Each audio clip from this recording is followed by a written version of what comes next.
হায় ঈশ্বর, এটা আমি কোথায় চলে এলাম! সকালবেলা ঘুম থেকে উঠে দেখি কি অবস্থা। ভাবলাম বৃষ্টি তো রাতে এতটা হয়নি, কিন্তু এতটা বন্যা কোথা থেকে হলো! ও মা গো, জল পাস হচ্ছে কিন্তু অল্প অল্প। তারপরে দেখলাম না, আমাদের পাশের বাড়ি যে কাকাদের ছাদ পড়েছিল তারাই ছাদের জল ছেড়েছে, এবং জলটা অল্প অল্প করে ফুটো দিয়ে যাওয়ার ফলে আমাদের দাবা অবধি একদম উঠে এসেছিল।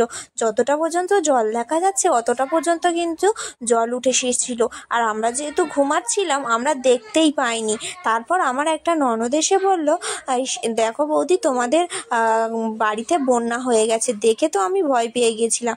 আর এদিকে দেখো, ঘুম থেকে উঠে মাত্র ফ্রিজ খোলা শুরু হয়ে গেছে। ভাবতে পারো, এই খালি গায়ে ঘুম থেকে উঠে মাত্র ফ্রিজ খোলা শুরু হয়ে গেছে। এত দুষ্টু ধারণার বাইরে। আবার এবার জলগুলোকে কিভাবে পরিষ্কার করব সেই চিন্তাটাও আমাকে করতে হবে, কেননা আমার কর্তামশাই এখন ঘুমিয়ে হয়ে আছে।